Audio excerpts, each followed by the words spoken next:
Next, from the state capitol, we talk with Meegan Bassett of the group Women Employed. We hear why they argue Illinois' minimum wage can be increased without damaging the Illinois economy. This runs about 7 minutes. Meegan Dugan Bassett, you are a policy analyst with the organization Women Employed. Before we get to our issue, tell us a little bit about Women Employed and what is that organization? Oh, absolutely. We are a nonprofit public policy group.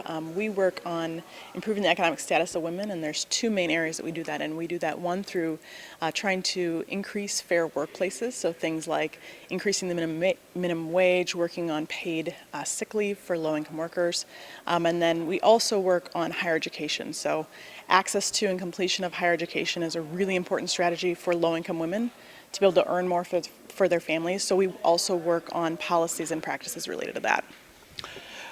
Now there's a Senate Bill 1565 introduced by Senator Kimberly Lightford that would increase Illinois' minimum wage. What is the position of Women Employed on that bill?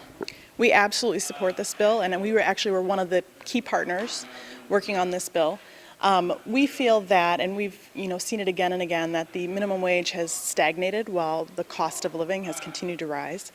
There are more and more older people who are earning minimum wage, and it's very difficult for hardworking people who are working long hours to be able to support a family on a minimum wage. This actually would be a direct infusion of cash right into the economy, because minimum wage workers are workers who really can't afford to put a lot of cash away, so they are going to spend it. They're going to use it on necessities for their family, on food, on paying rent, on paying utilities, and so this is money that would actually go right back into the economy. Now, what do you say to some of the opponents that would say that, first of all, Illinois business is not in great shape right now, and they would also point out that Illinois already has the fourth largest minimum wage in the country, and a minimum wage which in Illinois is currently $8.25, that is already $1 an hour above the surrounding states. I think they're saying that it's harder to attract and be competitive with these businesses in surrounding states. What do you say to those who would oppose raising the minimum wage?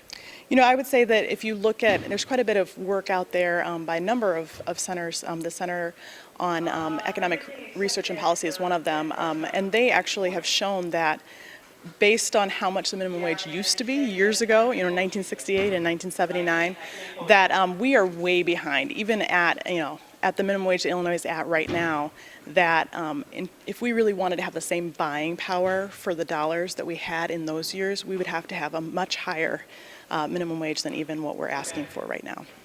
Now, we said off camera, and I know you're not the expert spokesman, so you're being good to talk to us. We won't go on much longer. So I just want to say it's a little unfair to you for me, but I'll ask some follow-up questions anyway, but I know you're not the policy expert on this particular issue.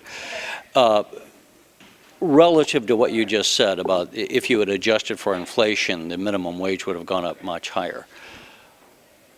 I think those, in many businesses, obviously we have businesses going out of business, they go bankrupt.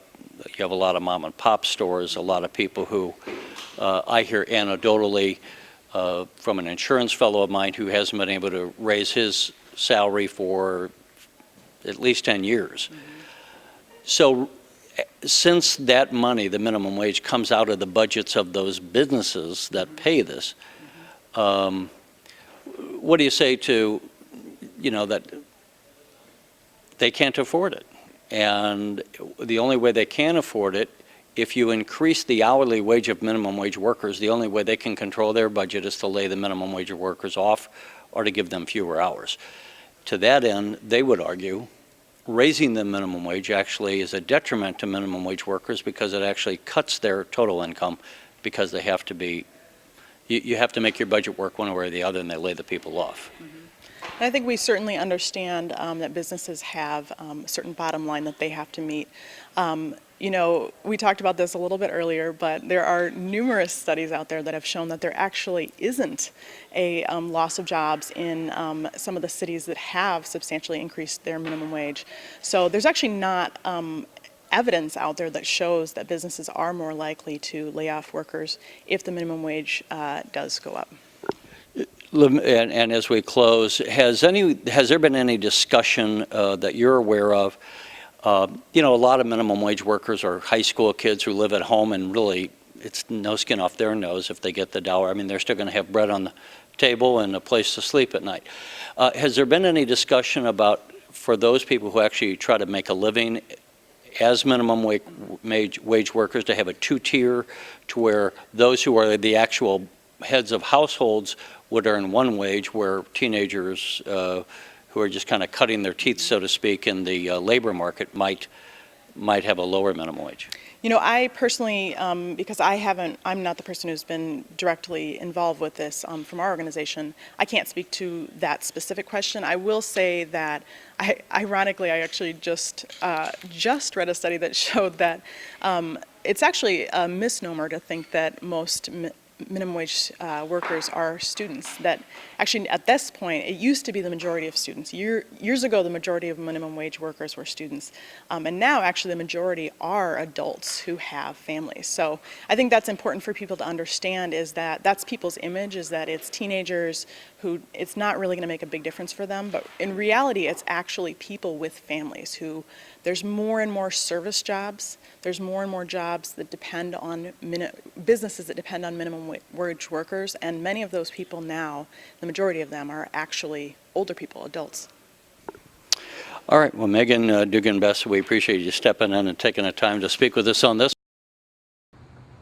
You're watching the Illinois Channel, an independent nonprofit corporation formed to provide gavel-to-gavel coverage of Illinois state government and other public affairs events taking place across Illinois.